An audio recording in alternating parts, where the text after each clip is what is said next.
lagi di Islam itu Indah spesial Ramadan. Masya Allah nih buat jamaah yang di rumah udah gak sabar yang pengen pertanyaannya dijawab langsung sama guru-guru kita. Langsung aja kita bacain. Yang pertama dari @ines_itikers. Assalamualaikum Ustadz, mau tanya dong apa benar kalau setan itu ada di sekeliling kita, sekeliling manusia seperti kalau cepat nafsu karena ada setan. Makasih Ustadz. Salam buat keluarga di Bandung. Kakak saya selamat menjalankan ibadah puasa. Dan buat anak cucu yang sudah lama gak ketemu di Makassar. Semoga sehat-sehat semua ya. Salam puasa. Buat Ustadz semoga sehat terus. Amin. Yang jawab mohon izin Ustadz Ahmad Khan. Silakan dijawab. Bismillahirrahmanirrahim. Di dalam hadis baginda Rasul Nabi Muhammad SAW bersabda, Inna syaitan yajri fi bani Adam majrid dam. Sesungguhnya syaitan itu berada dalam tubuh manusia, dia berjalan melalui urat darah yang mengalir dalam tubuh manusia. Maka Rasul menganjurkan kita untuk banyak mengurangi makan.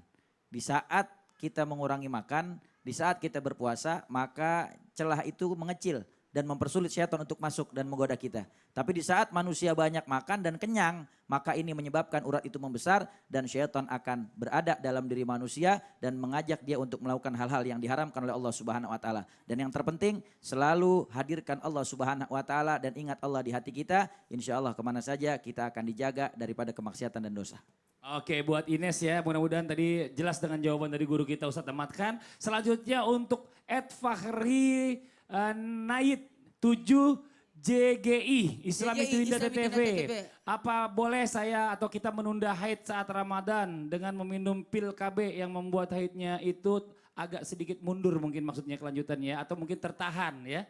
Ya, yang jawab langsung aja nih dari yang wanita juga Ustazah Syifa, mohon izin silakan. Bismillahirrahmanirrahim. Ada beberapa pendapat atau ulama berbeda pendapat mengenai hal ini.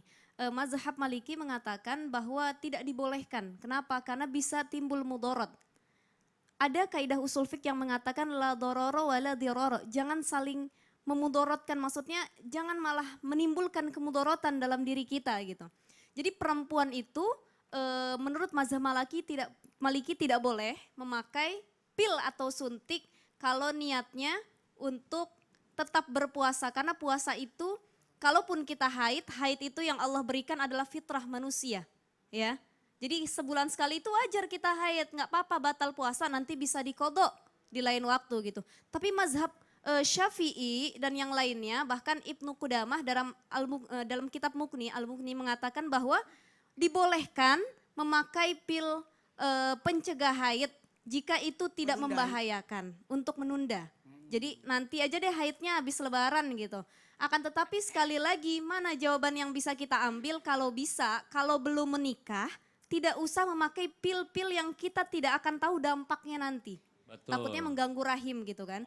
Tapi kalau sudah menikah silahkan memakai, silahkan saja tapi konsultasi ke bidan atau dokter kandungan terlebih dahulu. Seperti itu. Allah Itu ya jelas ya buat Mbak yang tadi bertanya masalah tentang bagaimana menahan dengan pil tadi untuk menahan biar bisa puasanya lancar atau full. Sekarang lanjutnya dari @WOD Masta. Assalamualaikum warahmatullahi wabarakatuh. Pak Ustadz tahun kemarin cuma sekali hotmail atau hatam Quran saya. Ya insya Allah tahun ini saya punya target 2 kali hotmail. Tapi berhubung saya halangan takutnya nanti nggak terkabul. Bolehkah saya ngaji biar saya halangan? Walaupun dia halangan maksudnya mohon penjelasannya ya Pak Ustadz. Yang jawab langsung aja dari Ustadz Syam yang jawab silakan. Bolehkah seseorang membaca Al-Quran ketika sedang halangan, ketika sedang haid atau ketika sedang nifas? Boleh. Yang diperdebatkan hukumnya adalah menyentuh mushafnya. Tapi membacanya adalah tetaplah boleh. Apalagi bagi anak-anak yang menghafal Al-Quran. Sayang sekali seorang hafidh Al-Quran misalnya dalam sekali sebulan dia harus libur dalam murojaah hafalannya.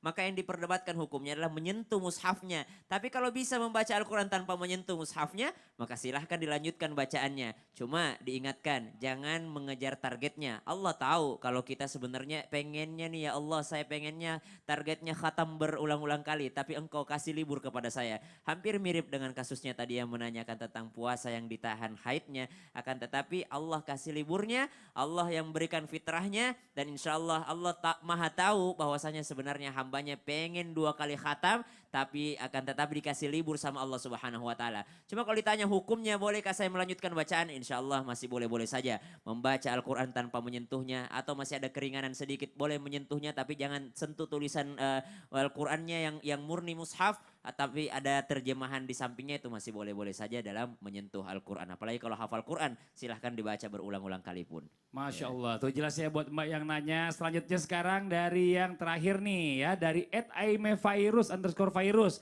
Pak Ustadz, saya mau tanya, saya kan sholat tarawih, terus imamnya langsung baca Al-Fatihah cepet sekali. Kayak Valentino Rossi maksudnya nih. Yang saya heran itu kan imamnya kan baca doa surat iftitah apa enggak ya Ustadz? Ustadz Maulana mau izin dijawab. Ini kenapa pertanyaannya pas banget?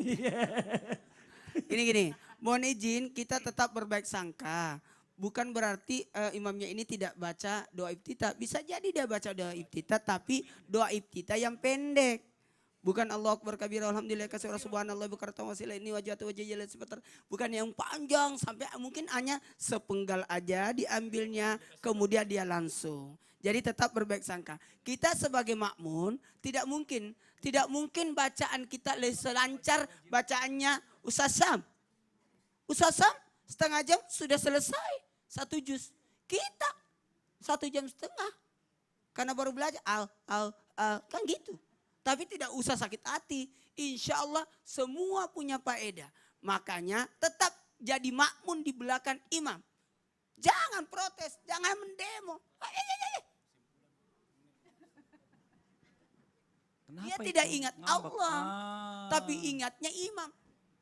Imamnya kok kenceng banget sih, cepet banget. Aku kan pegel gitu Ya tetap berbaik sangka, kalaupun mungkin ada protes, ya carilah tempat yang memang cocok dengan cara kita jadi imam, jadi makmum. Nah, intinya sih buat Mbak yang bertanya nih ya, Ya. husnuzon aja. Iya. Bicara masalah baca iftitah atau enggak kan iftitah ada yang pendek. Kalau misalnya bacanya Iya. itu masih ada tumak ninahnya, ya alhamdulillah. masih ada Amin, ngimami amin. Saya rasa imaminya. tidak orang jadi imam itu kan pakai 3 syarat. Syaratnya bagus bacaannya, bagus Betul. akhlaknya, bagus ibadahnya, dan dikenal dengan masyarakat yang ada di sekitar. Masya Allah. Ya Mbak ya jelas ya jawaban dari Ustadz Maulana. Makasih banyak. Dan sebelum kita akhiri perjumpaan kita tolong ada kesimpulan dulu nih dari guru kita Ustadz Ahmad Khan. Silakan. Perlu kita ketahui bahwasanya hakikat puasa itu bukan hanya sekedar menahan lapar dan minum, akan tetapi juga menahan diri dari segala sesuatu yang diharamkan oleh Allah Subhanahu wa taala. Dan ini tingkatan puasa orang yang betul-betul istimewa dan punya kemuliaan di sisi Allah Subhanahu wa taala. Dan perlu kita ketahui juga bahwasanya setiap amal ibadah manusia itu sudah ditetapkan oleh Allah Subhanahu wa taala pahalanya.